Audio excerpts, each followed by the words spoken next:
गायत्री ओम भूर्भुवः सवितुर्वरेण्यं भर्गो देवस्य धीमहि धियो यो नः प्रचोदयात्। गायत्री ओम भूर्भुवः सवितुर्वरेण्यं भर्गो देवस्य धीमहि ओम भूर्भुवः सवितुर्वरेण्यं भर्गो देवस्य धीमहि धियो यो नः प्रचोदयात्।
મહુવામાં પ્રથમવાર શ્રી રામચરિત્ર માનસ પંચકોટી મહાયજ્ઞનું આયોજન.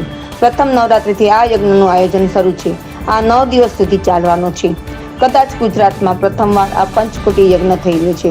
આ યજ્ઞમાં 45 જેટલા યજમાનોએ ભાગ લેશે. ભવ્ય અને દિવ્ય આ રામચરિત્ર માનસ પંચકોટી યજ્ઞનું આયોજન 12 વર્ષ અખંડ રામચરિત્ર માનસના પાઠ કરી પછી જ કરી શકાય છે. આવા મહાયજ્ઞ મહુવામાં ખીમનાથ મહાદેવના સાનિધ્યમાં લક્ષ્મીનારાયણ ભગવાનના સાનિધ્યમાં ખીમનાથ મહાદેવના પટાંગણમાં આયોજન 9 દિવસ સતત ચાલુ છે. આ યજ્ઞ પવિત્ર મંત્રો ગાયત્રી મંત્રનો જાપનો ઉચ્ચારણ અને યજ્ઞ હોમ કરવામાં આવે છે. ભક્તજનોને આ દિવ્ય યજ્ઞના દર્શન તેમજ સાંજે યજ્ઞ પૂરો થતા આ પંચકોટી યજ્ઞના પ્રદક્ષિણાનો લાભ લેવા પધારવા આમંત્રણ છે. તેમજ આ મહાયજ્ઞના મુખ્ય યજમાન પદ શ્રી લાલાભાઈ વાડીવાળાએ લાભ લીધેલ.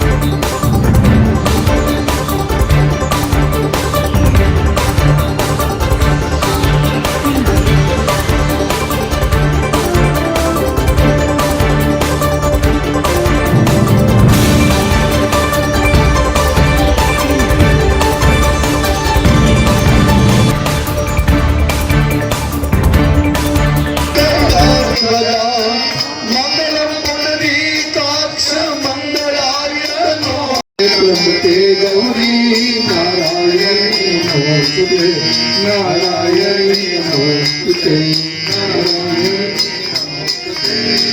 श्री राम जय राम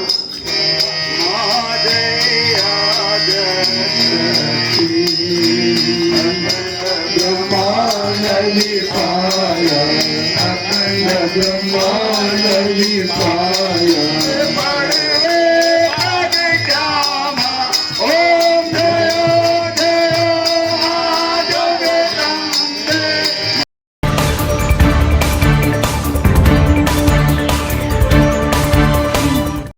जय सियाराम। सर्व धर्मप्रेमी भाईओ बहनों ने आज नवला नोरते मारा सौने जय माताजी जय सियाराम। विशेष जणाववानुं के महुवानी अंदर शारदीय अनुष्ठानना रूपे एक महायज्ञનું આયોજન થયું છે। આ યજ્ઞનું નામ છે શ્રી રામચરિત્ર માનસ પંચકોટી મહાયજ્ઞ. તો હોમાત્મક યજ્ઞ રામચરિત્ર માનસનો જ્યારે થઈ રહ્યો છે ત્યારે આ યજ્ઞ મારા અંદાજ મુજબ કે મારા વિચાર મુજબ લગભગ આવો યજ્ઞ પંચકુંડી મહાયજ્ઞ રામચરિત્ર માનસનો આ પ્રથમ યજ્ઞ મહુવામાં છે. અને મને તો એવું પણ સમજાય છે કે લોકો કહે છે કે ગુજરાતમાં પણ આ પ્રથમ આ યજ્ઞ હોઈ શકે. પણ આ યજ્ઞ કોઈ પૈસાથી, ધન સંપદાથી, વ્યવસ્થાથી કે મંડપોના ડેકોરેશનથી આ યજ્ઞ નથી થતો. આ યજ્ઞ ભજનથી થાય છે. ત્યારે અમારી સંસ્થાની અંદર અમારા સાધક ભાઈ બહેનો દ્વારા 2013ની સાલની અંદર આ રામચરિત્ર માનસનો પાઠ શરૂ થયો. અખંડ રામચરિત્ર માનસનો પાઠ સતત 12 વર્ષ સુધી ચાલ્યો અને 12 વર્ષમાં 108 અમે એ પાઠ સંપન્ન કર્યા.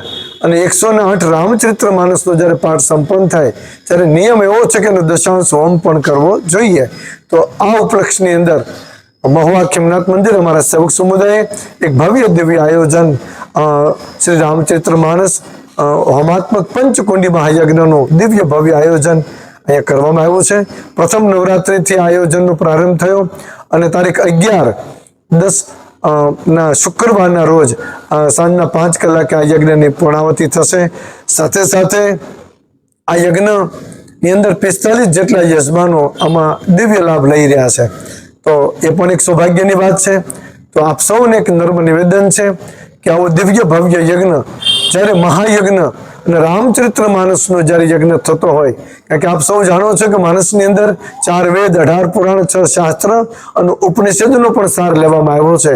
તો સર્વ ગ્રંથો, સર્વ ધર્મ ગ્રંથોનો સાર રૂપિયા યજ્ઞ જ્યારે ખીમનાથ મંદિરની અંદર થઈ રહ્યો હોય ત્યારે આપ સૌ દર્શનાર્થી ભાઈઓ બહેનો, ધર્મ સાથે જોડાયેલા, આધ્યાત્મ સાથે જોડાયેલા સર્વ ભાઈઓ બહેનોને વિનંતી કે તમારા જીવનના અમૂલ્ય સમય છે, થોડોક પણ સમય લઈને તમે આ યજ્ઞના દર્શન કરવા માટે પરિવાર સાથે આવો. આરતીનો લાભ લો. સાથે સાથે પરિક્રમાનો પણ એક મહિમા છે. તો પંચકુંડી મહાયજ્ઞનો પરિક્રમા કરવા પધારો, યજ્ઞના દર્શન કરવા પધારો અને આપ દર્શનથી પણ પહેલા થશો, ભાવ જાગશે અને તમે ધન્ય બનશો. તો આ અવસર આવ્યો છે મહુવાને આંગણે અને આખા ગામનો અવસર છે અને આપ સૌને હૃદયનું મારું નિમંત્રણ છે કે આપ યજ્ઞના દર્શન કરવા પરિવાર સાથે પધારજો. આપ સૌને નવરાત્રના મારી શુભકામનાઓ, દશેરાની પણ શુભકામનાઓ, દિવાળી અને બેસતા વર્ષની પણ મારી હૃદયની શુભકામનાઓ. સદા ખીમનાથની કૃપા આપના પરિવાર પર બની રહે, માતાજીની કૃપા આપના પર પરિવાર બની રહે એવા શુભકામનાઓ. જય સિયારામ, જય સનાતન. સાધુવાદ.